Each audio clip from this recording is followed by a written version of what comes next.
Welcome to Little Creek Bee Ranch. How are you? It's nice here. Oh, if summer would stay like this, this would be awesome. But it's not. Oh, I want to say it's probably 71. Nice slow breeze, everything's wet. High water table, everything's green. The grass is green. I could mow twice a week if I wanted to. Don't want to do that. Too much gas. Let's do date and time. April 9th, 2024, 1 p.m. Where are we? We're in the Catchbox Nursery. But let's wrap some things up from last year. Kind of put a official closure to that, which was a terrible year. Last June, Father's Day, we had a massive storm, straight line winds, 100 miles an hour. It just cleaned us out, boy. Here, I'll pan you around. I just left the catch boxes down here. There's one. It was blown over. That was blown over. Those were blown over. Those far ones were blown over into that far fence. Everything was tumbled and blown to that far fence. Even the wax foundation was blown out of the frames. It was insane. And that brought an abrupt end to the season because we had family members that needed serious help. That's understandable, not a problem. Let's look at these two. These are catch boxes. And we're going to talk bees. Kind of a audio field lesson. That's okay, you'll learn a ton. Both of them have Swarm Commander in them. One on the right's a catch box. One on the left's a double medium. It has a screen bottom board in it with a back tray, the bottom tray slid in, full complement of frames, and Swarm Commander. Tick tock, tick tock, and we wait. But let's look. I'm gonna do this. Look at how green. It's April. You expect it to be that way. It's pretty out here. We keep it mowed nice and tight and pretty. Kind of like a park. Used to have cattle a long time ago. I don't know, maybe we'll do it again. But I like it nice and clean. Plenty of room for bees. And the big hills behind the trees. And I'm going to sit back here in the shade in the chair and talk at you, give you some tips and lessons, things to watch out for, and we'll watch this catch box, see if any scouts show up. I saw a bee just a bit ago. Sometimes it takes a couple of days. Let's see, I'm particularly interested in the one on the left.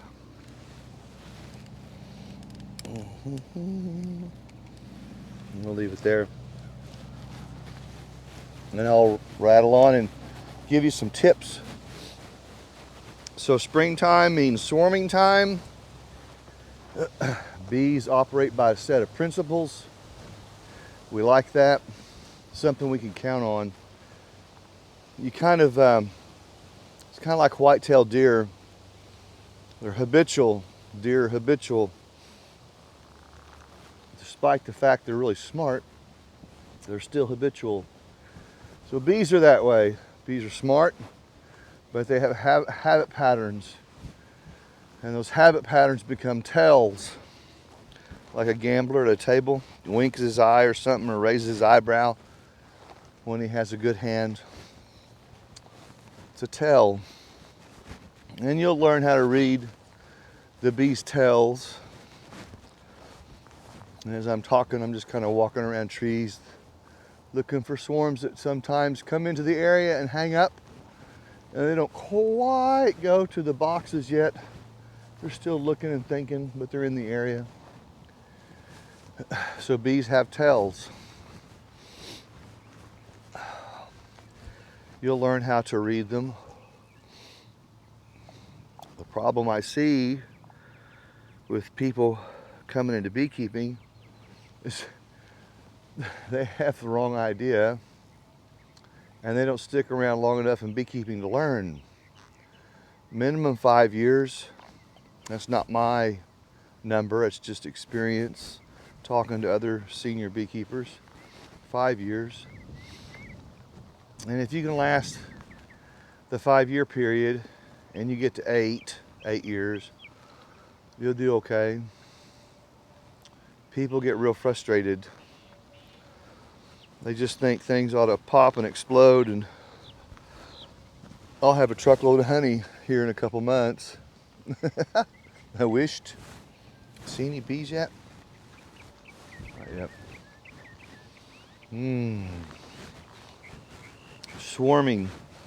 Let's talk about swarming from the standpoint of bees leaving you, coming out of your hives.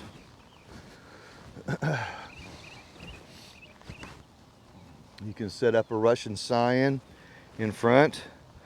That's an old European trick. You've seen it in some of our videos.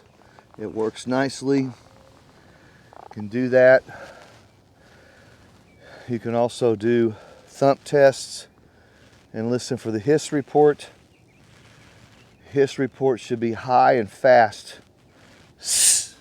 Real high and fast. That means ownership. I don't plan on going anywhere. Leave me alone. I'm doing just fine. If you hear a hiss report that's a wavy, they're in swarm mode. As they get closer to egg lay day for making new queens, they will go into a moan.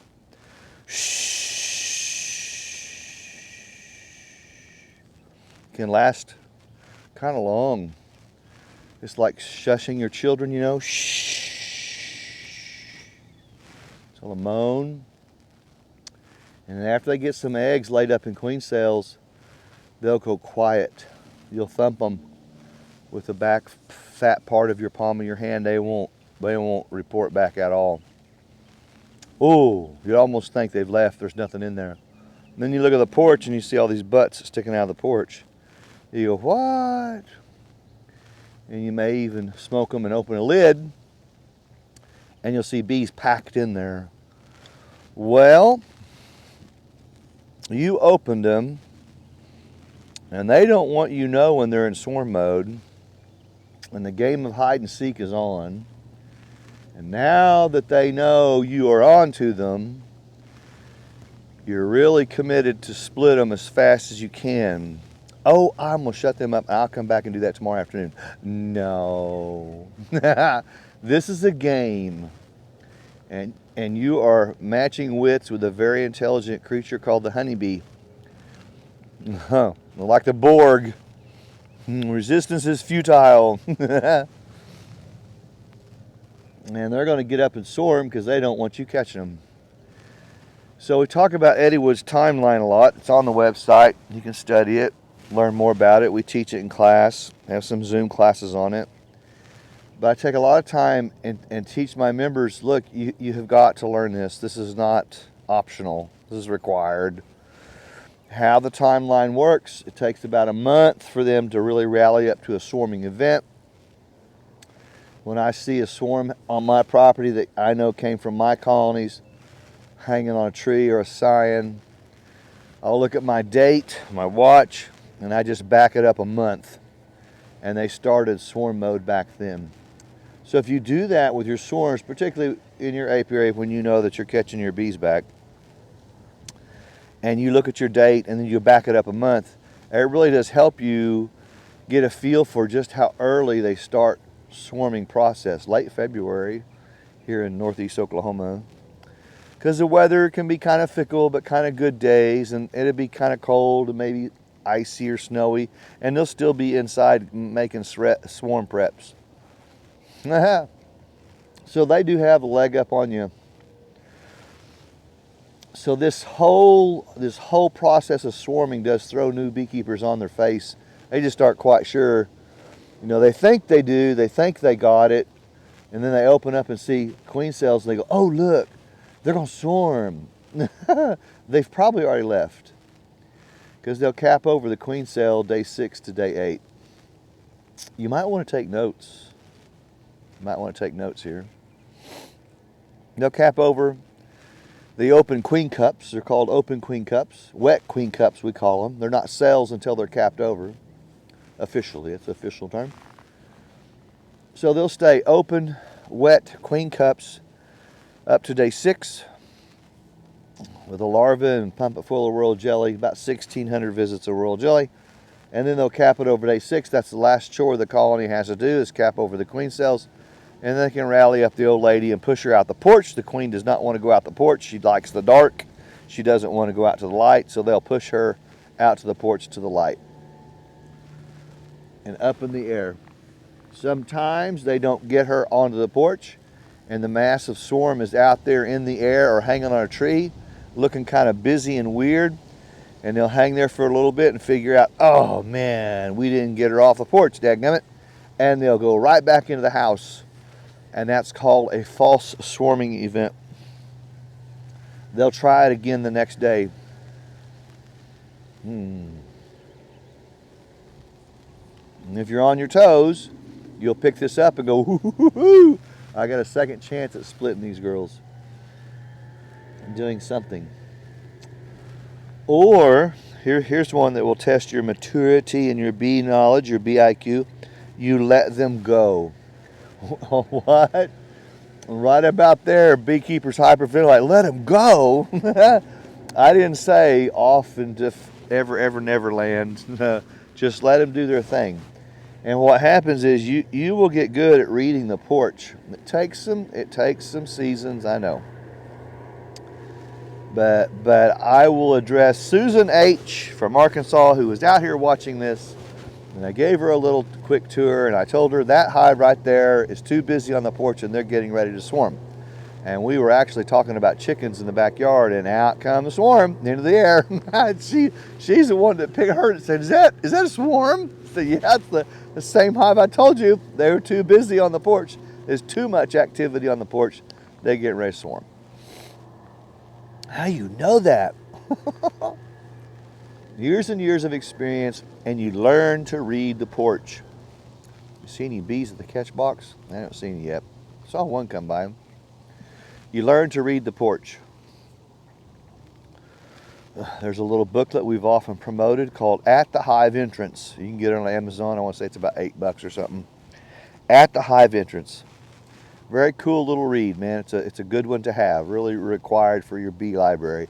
You are building a bee library, aren't you? Key bee books. Starting Right with Bees. That's another one. Another big one is ABC XYZ of bees. That's a big one. That's like the encyclopedia of bees. You have too much to learn. It's just a truckload, like eating an elephant. You can't do it. Just a nibble at a time over the years.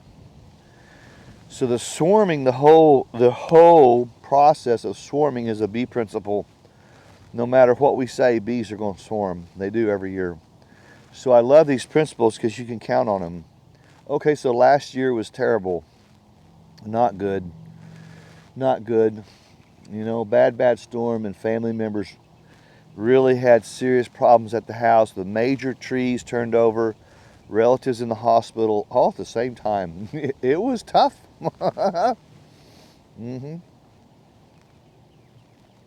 Beekeeping took a back seat real quick. Okay, fine. That was the second year. That's the second time that's happened. The other time was about 6 or 7 years ago. Kelly broke her knee. That was a tough time. I was a sole caregiver. Kids helped when they could. Man, I'm telling you, they want no bee work going on. Nothing, man. We lost about 10 colonies. Just, you don't attend to them, you know. They got to be tended to help them out a little bit. But I talk a lot about the swarming process because this is one topic area where lots of people are confused. They just haven't been taught, haven't been educated, and that's okay. It just takes a little time, you know. That's why I believe in sticking around in beekeeping for at least 5 years before you say, I don't want to do this. Stick around, keep at it. All my members that are listening and learning, In the personal advisor program, I encourage you to text me and call me with questions. People seem to be shy. I have a couple of members that are great. They talk to me almost every day, and that's cool. It makes me better too, holds me accountable for my bee skills and bee knowledge, but I'm also helping them, and their BIQ is going up real fast. Their BIQ goes up really quick, and that's good, man. Having a coach, guide, a teacher, whatever you want to call it, makes a difference because it bridges that gap in time. Man, if you're going to learn from your own mistakes with no help, that's going to take a long time. Long time. So the swarming process is a positive thing. I think I talked about this when I was catching a swarm the other day. Swarming is a good thing. It's a good thing. It means the colony is healthy. Only a healthy colony will issue out a swarm.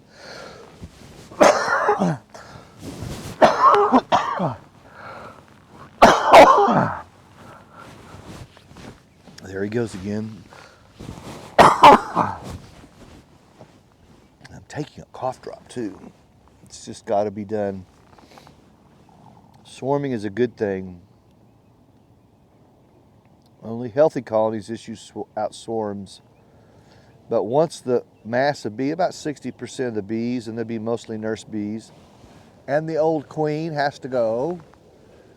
Once they do that, there is about a 3-week period of a reduction of brood. And what happens is whatever mites are in there will dive in on the remaining larvae and kill it, and the bees will drag that garbage out and the mites and everything else, clean out the cells real good. Then the new queen goes out, flies, mates, comes back and lays like crazy. Outlays whatever mites are there. That's called a brood break. That's called a brood break. Even when you do a managed split, take the old queen out with 2 or 3 frames, you're creating a brood break. You're breaking the cycle of brood. It's a healthy thing. It forces the bees, the mites, to dive in on the remaining larvae. They'll kill some of the larvae just by eating on the larvae, and the bees will clean that stuff out, and the new queen will outlay all that. That's a good thing.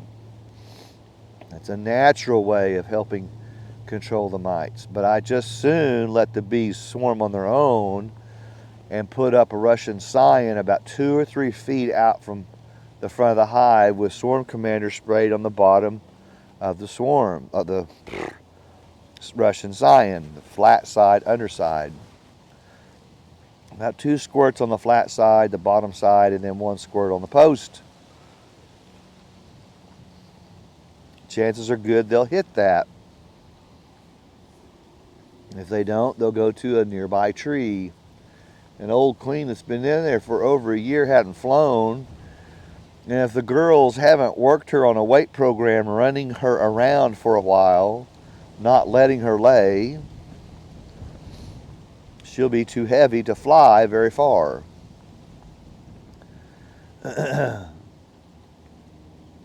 So she won't go terrible far, and she won't go terrible high. Typically, virgin queens are thin and light, and they'll go way up into the high tops of the trees, 20, 25 feet. And they get that high up there, I just salute them and give them back to Mother Nature and say, well, on your own then, kids. But if they're, 7 feet or lower, we'll get a ladder and we'll get after them. I'm not climbing trees for bugs. I don't care to have a broken hip for bugs. Don't do that. So what about the parent house once they swarm? The parent house now becomes a dawdler. They'll dawdle slowly. They're cool colonies to learn from. Give them a couple of more weeks for the queen to go get mated and start to lay, and you can go in there and do a visual inspection and confirm there's some eggs there. And these are colonies that I like to use to teach from, to experiment with, to show different things, because they're pretty docile. They're low in numbers. They're not on a rapid growth pace, so they can be worked with. However, the swarms that you catch will be just the opposite. They will grow extremely fast. They have mostly nurse bees in them whose hyperpharyngeal glands for royal jelly and their wax glands are gorged up, and they're the ones that lay down all the wax so fast and they will service that larva with royal jelly and a mix of bee bread, and they can really grow astonishingly fast. And what happens to newer beekeepers is they just get this false sense of a rhythm of once a month inspections. Well, yes, on a normal colony that's stable once a month, but swarms, you'll have to look in on them maybe every second or third week, something like that. And you need to get a feel for their momentum, their rhythm, their momentum. Some of them grow shockingly fast. Some of them grow kind of fast. Some of them medium fast. And it gives you a feel for, okay, how fast are these girls moving? Russian breeds tend to do this. Russian breeds, they like to throw down 30 queen cells. You'll have the main swarm come out, and any other swarm after that with virgin queens is called a cast. And they'll have multiple casts. And you go, holy cow. They'll rip all that stuff out inside. One queen will win the house, and they'll go back to building. But that swarm, that Russian swarm, boy, they can fill boxes up a week at a time. It's stunning how fast they go. So make sure you have extra equipment, extra boxes set to the side to stay ahead of the momentum. Most of the time we're dealing with Italian breed, which is okay. That's what we want. Swarming. Swarm colonies are where you're going to get your honey, your big honey production. It's also where you're going to get your big wax production. So have some boxes set up with tab foundation,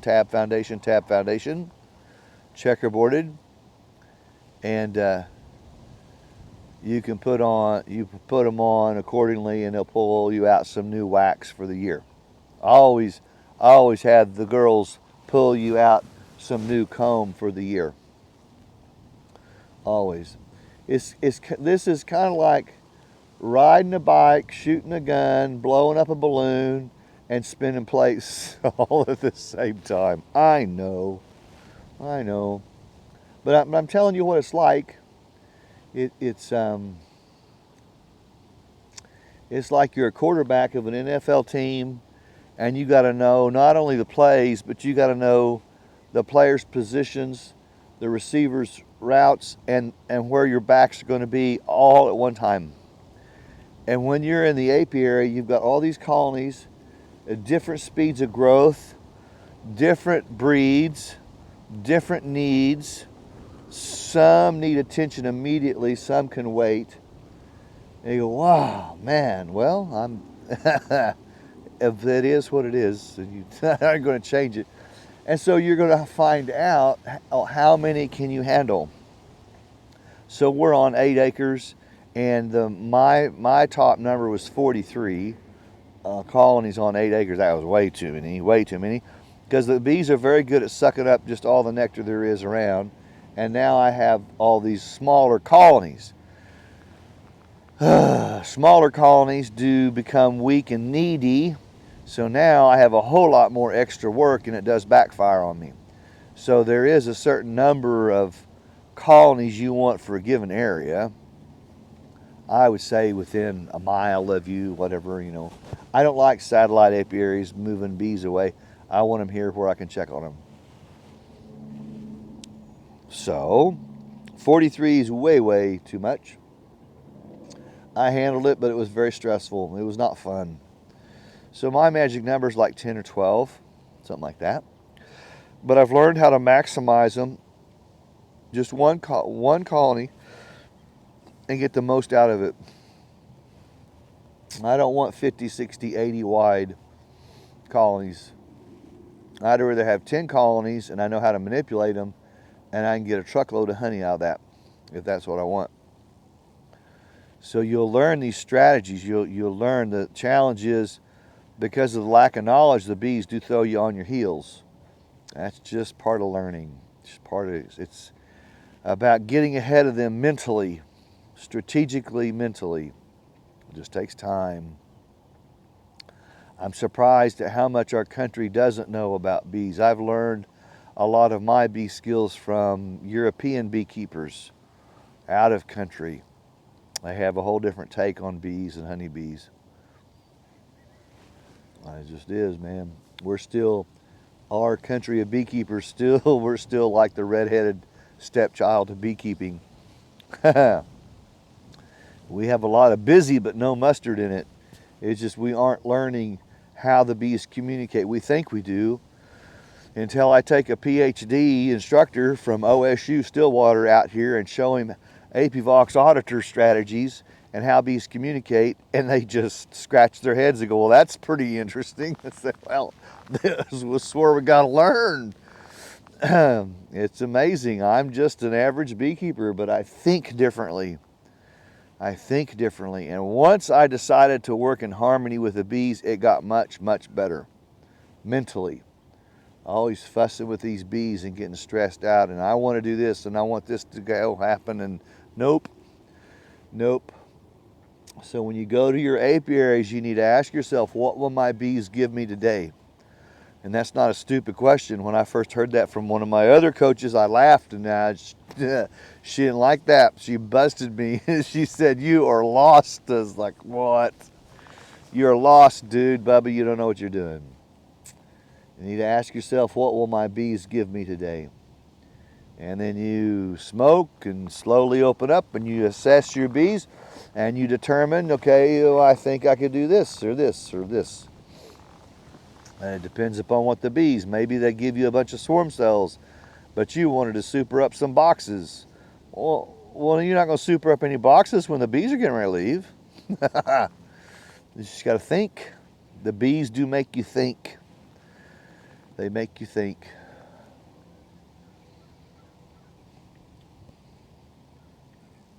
Make you think. Okay, bee principles. Shift gears. So the swarming process itself is a bee principle. Here's a bee principle. Bees prefer nectar over sugar water. What? Bees prefer nectar over sugar water. So when you give them sugar water and maybe they're not taking it down very fast, it probably means they're into a whole bunch of nectar out in the field. They'll get to it when they want it. They'll get to it when they want to, the sugar water. But if it goes black, mucky, yucky, we'll take it, pour it out. Fresh. If you can't drink it, they shouldn't eat it. See that scout bee? I'm watching him. Yeah, I like that. On that medium set. Man. Someday, I'm going to camp out down here and watch a whole swarm come into a box. Some people get to see that pretty quick in their career. That's extremely rare. Oh, now they went over to the nuke. Awesome. Extremely rare to see it happen. And if you're one of those people that have, congratulations. You're very, very special. I've been doing this almost 20 years. I've yet to see a swarm actually come into a box. Would love to see that. Get it on film too. Bee principles. She's over here checking me out now. Bees prefer nectar over sugar water. Okay, another one. Queens love the dark. Ooh, that's one a lot of people miss. Queens love the dark. This is why the bees have a hard time getting the old woman up and out and onto the porch. She will lock down or she will latch on. She'll lock herself into a corner of the box or on the frame or wax, and she just can hang on tighter. She's bigger, got bigger legs, and the girls have a hard time getting her peeled off of that stuff and out to the porch. She does not want to go to the light. Queens love the dark. Oh, there's lots of principles I think of them. Hiss report. Bees will communicate to you. You don't know that. They communicate in their way, provided you give them a stimulus to communicate. Sometimes, well, let's talk about communication. So you can thump them and get a hiss report, and you're listening for that very high, fast hiss, which is a hiss that means stability or ownership. That's good. Excuse me. That's good. We want to hear that. But bees constantly vibrate. So bees communicate in two ways. They communicate through pheromones. They have different pheromone compounds on their body. They can mix and communicate through pheromones. They primarily communicate through vibrations. Vibrations. The whole colony is vibrating all the time, always. You can't see them. Now, I'm not talking about the waggle dance. That goes way beyond the waggle dance. They're vibrating, humming. If you learn from us, you'll eventually get into Apivox Smart Monitor strategies, and you're going to learn the hertz scale from 50 hertz to 550 hertz. The bees have a scale at any one of those diapasons along that hertz line. They have a meaning. Then we want to know what volume of bees are talking. What are they talking about? How many bees are involved in that activity? They may be working on wax and honey.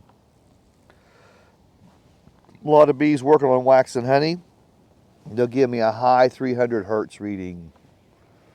If they are passive, like there's a dearth, they got no nectar to work, all the big mature girls are home, they're passive, that's not good, we'll have a high 200 hertz. If they feel like they're queenless, no queen, oh, they're so stressed, they will have a high 250 hertz. If they're queen right and they have a good queen, we'll have a very, very low 250 hertz. So these numbers along this whole line, this whole hertz scale, these different diapasons, we learn how to read them. This is old school. See, we have all the tech now to take this and turn it into an app, Apivox Smart Monitor app, but you can't get it on Google Play or Apple Store. It's special, custom made to your device and phone. If you want help doing that, we're very willing to help you do that. I prefer you to be in the program. You just plug in the advisory program and you get the full Monty, you're getting everything. And that's what I want people to do. I'm not shy about that because their learning curve is so steep. No matter what you've learned from other bee clubs or other people and stuff, I'm sure there's some things in there that we're going to correct. That's okay. That's a part of learning. Bees communicate. It's a principle. Here's another one for you. I've told this to some of you listening. This one, if you hear this one will startle you. It doesn't happen all the time. It's happened to me 3 different times. And the first time, I was by myself all 3 of these times. And you know, I'm by myself. Nobody's going to believe me. And I didn't film it. Nobody's going to believe me, man. So you pull up, you're doing an inspection, you smoke them, and you're looking at the honey box up top to see kind of how full it is, and you pull out a frame. You pull out a frame of honey, the bees all over it, and all of a sudden the bees begin to snap, crackle, and pop. Just like Rice Krispies, like you're pouring milk over Rice Krispies. And you go, what the heck, man? It was loud too. When you can't drop a frame, you go, what am I hearing? Nobody told me about this, man. And I thought, well, maybe I was torquing the frame and popping the wax or something. So no, I held it real still. And it went on, snap, crackle, pop, just like Rice Krispies. Really loud, can't deny it, in your face. Okay, what is this? And went on for quite a while. So I put the frame back and it stopped. Okay, put the lid on, went back inside and sat down. I was shocked. What did I just hear, man? And some months later, did another inspection. Honey box up top, pulled the frame up, and all this snapping, crackling, and popping on the frame. Okay, all right, that's it. Put it back and went right back in and started doing research, and I learned from British beekeepers that's called pleating, quibbling, or ripping a quilt. Different terms for it. And it simply means this. The bees are literally telling you, we want more room. My box is full up top and we want more room. And all 3 of those inspections, those boxes were full up top. I didn't know what that meant. Some of you out there aren't going to believe me. That's fine. The next time you do your inspections and stuff, and you hear bees snap, crackle, and popping just like Rice Krispies, the first thing I want you to do is look at frames number 1 and 10, or 1 and 9 if you're running 9 frames. And I want you to ask yourself, is this top box full? It probably is. And the bees are telling you, we want more room here now, please. We want more room to build. Go get them another box and put it on. You think, well, I would see that if it was full anyway. No. We get tunnel visioned, and we miss a lot of these things because we get so tunnel visioned on our inspections that we get all these audible cues, audible tells, and we don't know how to respond to them. We don't know what they are. We don't know what they mean. Unless some seasoned beekeeper comes along and says, hey, they're quibbling. You go, what? Yeah, true, man. Oh, yeah, the bees will blow your mind. They have a communication system just like a bird, a dog, a frog, whatever. They communicate. And when you learn how they work and how they communicate, okay, all of a sudden this whole world opens up and you go, my God, I did not know that I could learn so much. That's right. That's the whole point of what we're doing. Is because when I go teach at clubs, I'm invited sometimes to speak at different events, and I haven't spoken in a long time. That's okay, it doesn't bother me. But I'll speak in front of a group of 180 people, and I'll ask them, I say, look, hey, thanks for inviting me here tonight. I appreciate it. I want you to know, though, I'm an equal opportunity offender. I guess that's a good icebreaker. But I want to ask you seriously, tell me, how much do you know about honeybees? You could hear a pin drop. That's a trick question because nobody wants to jump out and answer that one. So you're gonna be on your face in about 5 minutes, man. Even I'm still learning, but I've learned a ton, and I love to share what we've learned to help you learn. And so I cover some of these things, and you could just hear them like just rocks rolling around their head. Some of the old beekeepers, you can see them throw their pen down the table and go, well, I just give up. I'm just going to quit. It's funny. These revelations are so huge. That's what you're getting. These revelations are so big. Here's another one for you. Here's another one. Bees will vibrate at about 325 hertz in the wintertime when they have high mite load. What? Man. I'm going to blow your mind. Bees vibrate at about 325 hertz when they have a high mite load. How do I know that? Well, because A.B. Vox said that. Oh my gosh, man. A.B. Vox is very powerful and accurate. A.B. Vox not wrong. Beekeeper wrong. That's a fact, man. I learned that one. 325 hertz. Here's another one. It's all about communication. In the wintertime, we have colonies that build up a lot of CO2. Too much CO2, particularly if they're big. The smaller colonies, like a single brood box, I'm not too terribly worried about CO2 levels. But you get a double brood box, or maybe you got a triple brood box, or a double deep and a medium. Those are pretty big. And if you're running on solid bottom boards, I'm going to challenge you politely. You want to switch over to screen bottom boards, because these are the ones that end up dying about March time, and people can't figure out, why'd they die? They had a full box of honey up top. No, it's not about the honey. It's about CO2. You can't see it, you can't smell it, you don't know it's there. But the Apivox auditor will pick up their vibrations and readings inside the hive when the bees get stressed at too high a CO2 level. Apivox kicks me back a message that says your colony is too high in CO2 at 8%. And when I first saw this, I thought, is this a gas sniffer? What is this? Nope, it's reading the vibration levels of the bees. And they all have meanings. So when I took the tray out of the hive, I let the CO2 sink out. CO2 is heavier than oxygen. It sinks away. Come back and read it a few days later, and the reading's gone. All right, here's another one along the same line as CO2. So if any of you have ever flown across the Atlantic or Pacific for long flights. I've done that numerous times. England to Dallas, whatever. Get way up there at altitude, and all of a sudden everybody's going to sleep. I wonder, maybe I'm wrong, but I wonder if that pilot up there takes that oxygen and just turns it down just a little bit. And we get sleepy and we don't eat so much peanuts and drink up so much Jack Daniels. Right? Huh, that's interesting. Here's another one for you. South American beekeepers, particularly South American beekeepers, will take a big glass cube, or it's probably plastic. It's a clear see-through. It's pretty big, like 4 foot square.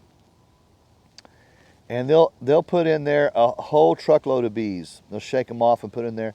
And they have a little hole, probably smaller than your small finger. And they'll put a tube in there that's connected to a CO2 tank. CO2 tank.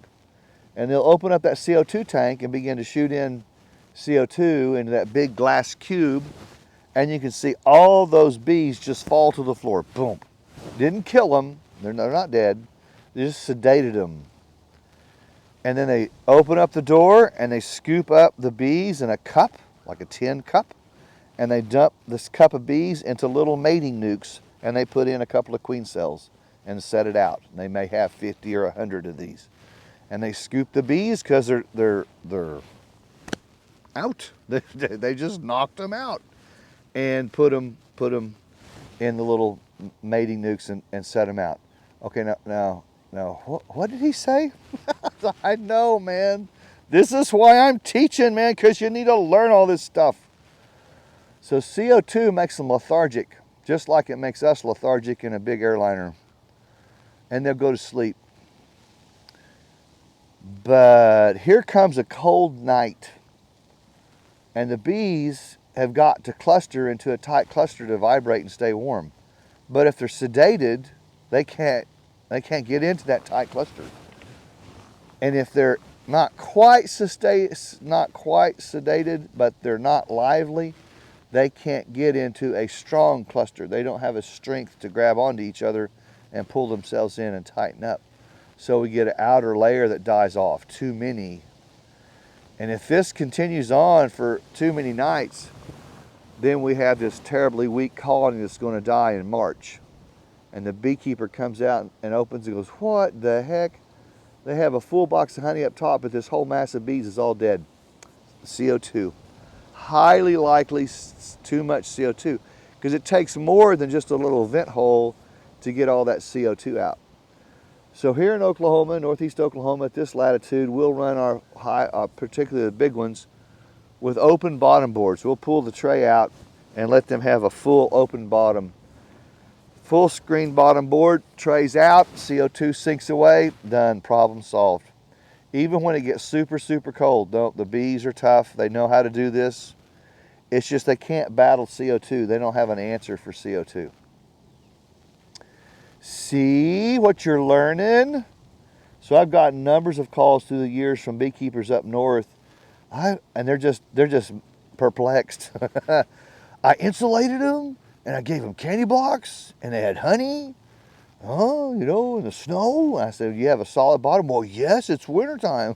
I said, well, you just captured all that CO2, and they can't get into a cluster. Well, so what, they died? Yeah, they can't get into a cluster. They're not going to stay warm if they can't get into a cluster. It don't take them very long to die. Oh, gosh. It's frustrating, I know. That's why we work on a bee IQ. We work on raising your bee IQ.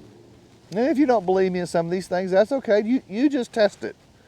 You write down, I'm not sure about this, and you wait till that part of the season comes around and you do some tests of your own, whatever it takes for you to learn and believe. Because this stuff is not traditionally taught, and I hate traditional beekeeping, and I'm a sustainable beekeeper, and I align myself with the bees. I work in harmony with the bees, how they work, what they like, what they're doing, what they don't want to do, why they do what they do. And it's much better. It's much better. It's so much more rewarding and fulfilling. It's just much better. That's why we have the personal advisor program to teach, coach, share, But I can't do that with everyone if people don't agree. So, well, I can't push a rope. So about 6 years ago, we created an advisory program. I said, well, we'll just do a little PayPal subscription charge, $29.95 a month, but we're going to pack in the content. Man, we've done that. Ebooks, Zoom classes, YouTube videos, newsletters, phone appointments, texting appointments. Just pack in the content, and people are learning. Even Susan H. from Arkansas, that was a cool visit. And I told my bees, now look, she's going to show up, and I need you to give me a swarming event at 2:05. And they said, yeah, we can do that. See, Susan, you didn't know that. That was perfectly timed, man. And I have a scout bee on this nuke over here by me. That's a very cool. I'm liking that. Very cool. See some bees checking it out. Yep. See some bees on the double medium checking it out. That's good. Like that. Love it, man. I'm 62. If I can make it to 92, I'll still keep teaching. It's that rewarding. And the revelations will never stop. I know they'll never stop. The stuff, it's just, you never arrive at the end, you know. You just don't. So one thing about beekeeping, it's never boring. It's never the same. The principles are steadfast. I like that. We've written an ebook titled Bee Principles. I encourage you to go purchase and look at. All the ebooks are $40 each. We put a lot of work into them. You're allowed to print them out, put them in a 3-ring binder. Just don't sell them or pass them on. Just that's for you personally. But to learn, holy mackerel, man. To learn. Too many people are struggling with beekeeping because they don't understand, or they're getting a lot of bad information, and they get so darn frustrated. They'll hang the second year, but they'll suffer the third year, and they go, okay, that's it. This is just too expensive. I'm not doing well here. And then everything goes on Craigslist. Pew, and it's sold off, man. It's very liquid. I mean, I know beekeeping is liquid, the equipment, but it's just a bummer. I mean, I don't know how many. I mean, I'll ask you, how many thousands and thousands of beekeepers do you think every year across the country are just like that? Too frustrating, too expensive. I don't have the time for this. I don't know what's going on. I don't know enough. My third year at this, I spent over $2,000 already. It's like, blah. So I want to challenge you to learn more than you think. Go to our website, littlecreekbeeranch.com. Look at the personal advisor program. Read all the bullet statements there. I'm not going to cover it here. You can go read that. And think about the benefit of having such a system, a support system, a coaching system. And we have members across the country. Now watch this. Here it comes. It's going to blow your paradigms. A lot of you aren't going to agree. I don't care what state you're in. I can still teach you. Say, what? I love it, man. Bees operate by principles. Principles. Bees don't know state lines and county borders. They don't know where Oklahoma ends and Texas begins. Bees operate by principles. If I want to know what your weather is, there's Google Weather. That's easy. Your environment may be a little different, but bees are still going to operate and function exactly the same. Bees operate by principles. You know better when your major nectar flow is going on. That's fine. But bees still swarm, bees still talk, bees still plead, quibble, and rip a quilt. Bees still build queen cells. They still enter the swarm timeline. The bees operate by principles. So there's this misnomer that, oh, you live in Nebraska, you can't teach me what to do.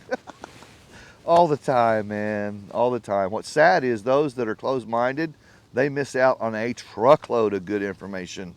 A truckload of good information, and that's sad, man. So I just encourage people, just, hey, open your mind up. Let's look at things a little bit differently here. Line yourself up with the bees, because my old bee coach and teacher, she threw down on me, and she didn't She didn't take it in my lip and laughing. She didn't like that. Next time you go out to the apiary, Bubba, you better ask yourself, what will my bees give me today? And then you work from there. Huh. Okay.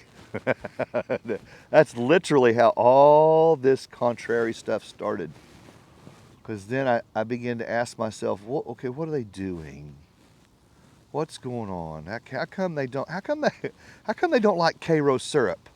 I was a brand new beekeeper my first year. We had a bottle of Karo syrup in the pantry forever, and I just cut it with a little bit of water and gave it to them. And I would not advise you to do that. I don't think it's healthy for them. I didn't know. And I come out the next day, and they'd sucked about 3/4 of the bottle down. But I'm looking on the other side of the porch, and there's this slurry running down off the porch, and I see the bees coming up to the corner and literally spitting it out. They had tried to process it, and they go, nah, we're not liking this, and sucked it out of the cells and went over the other end of the porch and were spitting it all out. I said, well, they don't like Karo syrup. I'm not going to do that anymore. It's that kind of stuff that's just like a stick on your head. Whack! You better wake up, boy. Gosh. Over and over and over, this kind of stuff happens, man. So Susan H. from Arkansas got to see me drum down. Here's another principle. She got to see me drum down a swarm. Now, what's that? When a swarm is in the air, you can take a metal bowl or a metal bucket and have another metal object in your hand and give a consistent rhythmic rap on the bowl. Whack, whack, whack, whack. And point that bowl, like a parabola, point that bowl to the swarm in the air. And they will go find that queen and gather her up. And it must make them feel uncomfortable. They want to get that queen protected, and they'll gather her up and they'll bring her down on a limb somewhere nearby. That's called drumming. That's not folklore, that's true. I've done that a half dozen times. So if you're a really clever beekeeper, you ought to be keeping an old metal bowl and a metal spoon in the apiary. Just set it off to the side somewhere. And it's not a machine gun rap, it's just thump, thump, thump, thump. And hold that bowl, point it towards the swarm. They have to be in the air.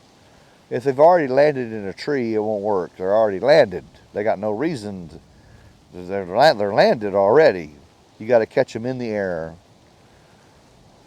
Be on the double medium there. Ooh, I like that. Liking that, man. All these tips and how many golden nuggets have you picked up so far, man?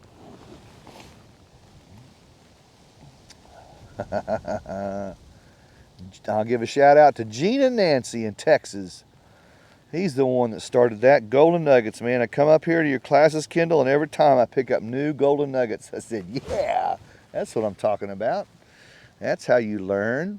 Some of the members come back and take classes second and third time over. We have 6 or 7 different classes. And they always inevitably pick up something. Did you say that last time? I said, yes, it's the same PowerPoint presentation. And they just like, man, I missed it. Well, that's good. They write it down. Oh, it's great stuff, man. Here's another one. Here's another one. You should already have a sustainable beekeeping manual. What? These are all for free, by the way. Sustainable beekeeping manual. 3-ring binder. About a 3-inch binder. 2 to 3-inch binder. And any of the ebooks you buy, you can print out and keep for yourself. And you can tab them. And you can highlight them, whatever. Any of your recipes you can put in there. If you're a part of the advisory program, you can get our newsletter that comes out the 14th of the month with tips and strategies and tricks and print those out and put them in there. This is a smart way of you building up a dossier of information that you can refer back to. There's too much to remember. Even me, I can't remember all this. I have my own manual. I also have a wood plans book. What? I love it. A wood plans book. Don't you like to cut wood? Most people have a table saw or something if they cut wood. Anything that you cut in beekeeping, like a box or a lid or bottom board, you're increasing the value of your equipment. Watching that bee on the double medium still. She's liking it. But I had too many plans. They're getting scattered all over the house, so I made up another binder. That binder is about 3 inches thick. It is golden. It never leaves my property, never leaves my house, and never gets loaned out. Never. These things are super important, man. They're just super, particularly a sustainable beekeeping manual that you have built up on your own. And this idea of a manual started from some of the members coming to class, and I never mandated they do this. And I'd see all of them had big notebooks, like, okay, guys, well, what's up with the notebooks here? Well, this is all the stuff you've written. I said, what? I'm a digital guy, man. I didn't tell you to do this. No, we want to take notes and highlight things and put stickies on them and tab them out and chapter them. And, oh, cool. Show me. And some of them showed me their books. That was very cool. I was so pumped. I said, now that is something I'm going to push. That is very cool. Sustainable beekeeping manual that you build out. You just got too much to refer back to. See that? Beekeeping has a very high learning curve, and we want to bring that down through smart coaching and teaching. Push the principles and the strategies, coach and teach, and the BIQ comes down really quick. That learning, the BIQ goes up, the learning curve comes down really quick, sorry. We want that learning curve to come down, the BIQ to come up, so that you don't struggle.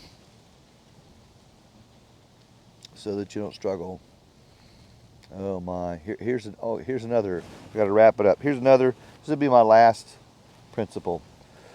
You come out to your hives and you walk around, you look, and there's all these bees in the front of the box going forwards and backwards. Forwards and backwards, forwards and backwards. You go, what the heck is this? Forwards and backwards. And they may do it for 2 or 3 or 4 days, maybe all week. On the side of the box, on the porch, on the face of the box. Forwards and backwards, forwards and backwards. It's called washboarding. They're cleaning.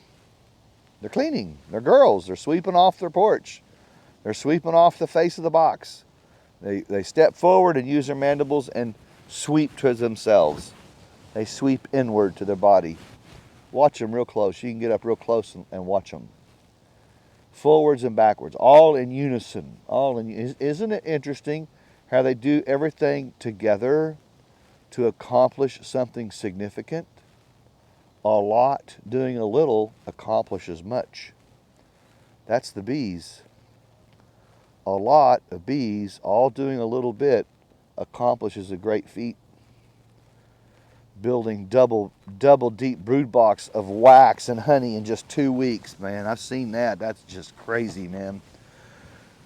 A lot doing a little accomplishes a great task. There you go, man. Hope you're taking notes. If you're interested in more about what we do, gosh, let's see. Go to Little Creek Bee Ranch. You can start off at Our Uniqueness, littlecreekbeeranch.com. Our Uniqueness. There's some bullet points there of what we're known for across the country. It's just people calling in all the time. I've had people come to me from Salt Lake City, Utah, flew all the way out here to look at our essential oil program. That's pretty cool. Fredericksburg, Texas. That's a far drive. That's a 9-hour drive one way. 3 times a man made that trip. Fredericksburg, Texas. That's, I think, southwest of San Antonio, if I'm correct. Long travelers. And we have people come in from Oklahoma City, Little Rock, Arkansas, Fayetteville, Wichita, Kansas, Dallas, Texas area. That's all cool. I'm very flattered, man, and I will pour it out. In class, I will pour it out. I love it, and it just sucks me dry. And it takes me a couple of days to kind of recover, just get my energy level back up, because classes are intense. They're good. I love them. Intense. Go look at the Personal Advisor Program. If you think you want to plug into that, just hit subscribe. I'll pick up your information from there, and I'll give you a shout. We can visit and go from there. Another page, acoustic beekeeping. That's a good one. Those are little vignettes of the PowerPoint presentation we give in class of how we teach acoustic beekeeping and what bees are doing and what Apivox does. That'll get you used to that. And a sister page to that one is Making the Connection. That was a live event of doing an APVOX series of tests. And APVOX told us swarm cells are present, beekeeper needs to take action. And the next day we did a tearing off shook, a swarm prevention strategy, pull frames up, and there's a bunch of queen cells sitting right there. So APVOX is very accurate. You should really learn it.